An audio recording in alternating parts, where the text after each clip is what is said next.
আব্বু অনেক কষ্টের পর শফিকুর রহমানের সাথে দেখা করেছিল। আসলে শফিকুর রহমান স্যার অনেক ব্যস্ত একজন মানুষ, আর আমি এমপির মেয়ে বলেই কি দেখা করতে পারবো নাকি? আমার আব্বুর চেয়েও বড় বড় মানুষ তার সাথে জাস্ট দেখা করার জন্য রাস্তায় দাঁড়িয়ে থাকে। ও সমস্যা নেই, হয়তো সামনে প্রতিদিনই তার সাথে দেখা হবে। ঘুম থেকে ওঠার পর থেকে ঘুমানোর আগ পর্যন্ত দেখা হবেই। আর অরিন হতে পারে তোমার হাতের মিষ্টান্ন খাবার শফিকুর রহমান স্যার রোজ খেতে চাইবে, তাই একটু রান্না বান্না শিখে নিন। মানে কি বলতে চাচ্ছ তুমি? আমার হাতের রান্না কেন খেতে যাবে উনি? আমি যতটুকু শুনলাম, শফিকুর রহমানের স্যারের ছেলে নাকি আপনাকে পছন্দ করছে। হতে পারে আপনি তার বউ হয়ে যেতে পারেন। আমার কথাটা শুনে অরিনের চোখ বড় বড় হয়ে গেল। তার চেহারায় আমি এক আতঙ্ক দেখতে পাচ্ছি। না, কোনোভাবেই না। এটা কি মগের মূল্য নাকি? আমি তোমার ছাড়া আর কারোর হতেই পারি না অন্তর। আমি শুধুই তোমার। আমাকে কোনোভাবেই তোমার থেকে আলাদা করতে পারবে না। আরও একটু আগে প্রিন্সিপাল স্যারের রুমে আমাকে ডেকে নিয়ে অনেক কথা শোনায় সে, আর বলে আমি যাতে তোমার থেকে দূরে সরে যাই, না হলে গুন্ডা দিয়ে আমার হাত পা ভেঙে দিবে। না, আমি তোমার ছাড়া অন্য কারোর হতে পারবো না। তিনি বিজনেসম্যান ও তার হাতে পাওয়ার আছে বলেই কি যা খুশি তাই করে বেড়াতে পারবে নাকি? আমি তোমাকে ভালোবাসি আর তোমাকেই আমি চাই। আমি আজই আব্বুকে বলবো যাতে আমাদের বিয়ের ব্যবস্থা করে। আমি তোমাকে ছাড়া আর কাউকেই ভালোবাসতে পারবো না। কিন্তু অরিন, আমার কাছে না আছে টাকা পয়সা, না আছে দামি গাড়ি বাড়ি, না আছে কোনো চাকরি, তাহলে আমি কি করে তোমাকে রাখবো? আমার মতে আমাকে ভুলে যাও। আর আমারও কোনো যোগ্যতা নেই তোমাকে পাওয়ার। চুপ, একদম চুপ করো। আমি আজই আমাদের বিয়ের ব্যবস্থা করতেছি। আমি এক্ষুনি আব্বুকে কল দিচ্ছি, দাঁড়াও। বলেই অরিন মোবাইল বের করে তার আব্বুর সাথে কথা বলতে লাগে। আর দেখলাম তানবীর শালা মুচকি মুচকি হাসতেছে, কারণ তো জানেননি। চলো আমার সাথে, আমরা আজই বিয়ে করব। আর দেখতে চাই কে তোমাকে আমার থেকে আলাদা করতে পারে।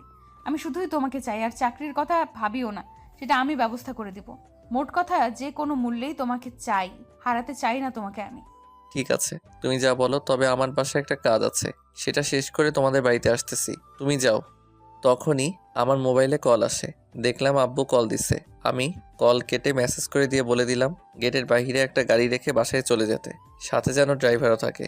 অরিন তাড়াহুড়ো করে চলে গেল, আর তানভীর জোরে জোরে হাসতে লাগে। শালা কি গেম খেললি তুই? শালা চুপ। শালা মেয়েটাকে যা দিলি, সে তো সিরিয়াস হয়ে গেল। 1 মিনিট, কিসের গেমের কথা হচ্ছে?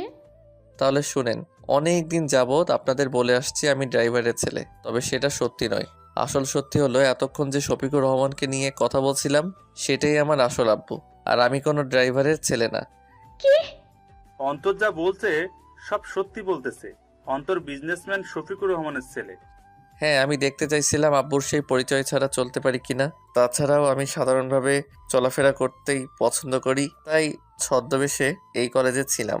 তবে আজ আশা আপনাকে আগেই আমার সত্যিটা বলে দিলাম। তানভীর আগেই আমার সত্যিটা জেনে গেছে, আর আমি এটাও জানি একসময় সকলেই আমার সত্যিটা জেনে যাবে। তবে আপাতত অরিন থেকে কথাটা লুকাতে হবে, কারণ আমি কিছু একটা ভেবে রাখছি, আর আমাকে যেতে হবে। আর আমি যতক্ষণ বলবো না ততক্ষণ পর্যন্ত অরিন যাতে সত্যিটা না জানতে পারে। বলেই তাদের থেকে বিদায় নিয়ে গেটের বাইরে চলে গেলাম। সেখানে আমার জন্য গাড়ি অপেক্ষা করতেছে। আমিও গিয়ে গাড়িতে উঠে পড়ি, আর গাড়ি চলতে লাগে তার উদ্দেশ্যে। কিছুক্ষণের মধ্যে আমি বাড়িতে পৌঁছে গেলাম। বাড়িতে যেতেই দেখি আব্বু আম্মু ও বোন সেখানে উপস্থিত। আমিও তাদের কাছে গেলাম, আর শুরু হয়ে গেল তাদের প্রশ্ন। তাদের প্রশ্নের উত্তর দিতে দিতে আমি ক্লান্ত হয়ে গেলাম। তারা আমার থেকে অরিনের তথ্য বের করে নেয়। তাদের কথাবার্তা শুনে মনে হচ্ছে তারা অরিনকে পছন্দ করলো। যাক, ভালোই লাগলো। আমি চিন্তা করছি আমি আমার আসল পরিচয়টা অরিনকে সারপ্রাইজ দিব। আমিও রুমে চলে গেলাম আর গিয়ে ফ্রেশ হয়ে নিলাম। এরপর দুপুরের খাবার খেয়ে নিলাম। তারপর রুমে এসে খাটে হেলিয়ে পড়লাম। কেন জানি আজ শরীরটা দুর্বল লাগতেছে, তাই কিছুক্ষণ চোখ বন্ধ করে থাকতেই ঘুম চলে আসে। অন্যদিকে অরিন তার বাসায় বিয়ের সব ব্যবস্থা করে অন্তরের জন্য বাসায় অপেক্ষা করতে লাগে।